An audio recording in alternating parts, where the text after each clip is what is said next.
సరదా సాహసపు ఎత్తులను ఎక్కడానికి ఎన్ని ఎత్తులు వేయాలో పూర్తి వివరాలకు చదవండి రేపటి సాక్షి దినపత్రిక. చాలా హార్ట్ బ్రేకింగ్ సిచ్యువేషన్. ఇక్కడ ఎంత ఘోరంగా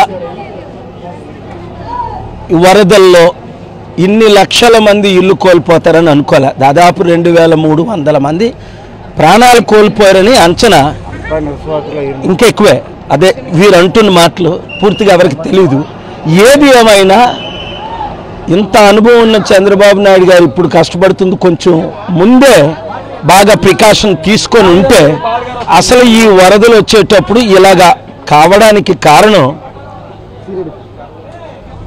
ఇల్లీగల్ కన్స్ట్రక్షన్స్. బుడ ఈ ఏరియా ఏంటి బాబు? శ్రీనగర్లో బుడ అది మొత్తం ఏరియాలో. సో నేను అన్నది ఏంటంటే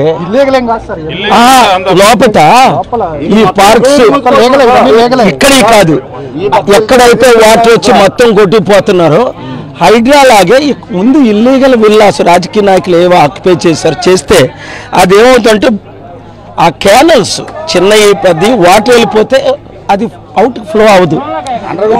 అది డ్రైనేజ్ అవ్వకే వాటర్ ఎందుకు వచ్చేస్తుంది? ప్రాపర్ డ్రైనేజ్ అది ఎలాగా లక్షల మందికి ఎలాగందిస్తారు? ప్రాపర్ అడ్మినిస్ట్రేషన్ ఉండాలి, ప్రాపర్ అడ్మినిస్ట్రేషన్ ఉండాలి. సో అలా కాకుండా నేను అన్నది మరి ఇప్పుడు చంద్రబాబు నాయుడు గారిని కలిసి ఈ విధంగా మూడు డిమాండ్లు ఉన్నాయి. 3 డిమాండ్లు. ప్రాణం పోయిన ప్రతి ఒక్కరికి ₹1 కనీసం చెల్లించాలి. ఇప్పుడు ఇమీడియట్ గా ఫుడ్, షెల్టర్, వాటర్ అందించాలి. మూడోది ఏంటంటే ఎన్డీఏ గవర్నమెంట్ ఉంది కనుక ఇక్కడ ఇమీడియట్ గా చంద్రబాబు నాయుడు గారు పవన్ తమ్ముడు డిమాండ్ చేసి 10,000 కోట్లైనా, ఎందుకంటే అదాని అంబానీలకి 12,000 లక్షల కోట్లు రుణమాఫీ చేసినప్పుడు 10 కోట్లు, జనాభాకి 2 రాష్ట్రాలకి 15,000 కోట్లు ఇమీడియట్ గా రిలీజ్ చేయాలి కదా. అది ఇల్లు కోల్పోయిన వాళ్ళకి ఇల్లు ఇప్పించాలి. ఈ 4 లక్షల కుటుంబాలు దాదాపు అంచనా. ఫ్యూచర్ ఇలాంటివి జరగకుండా హైడ్రా ప్లాన్ తో ఇక్కడ కూడా చేయాలని నా రిక్వెస్ట్.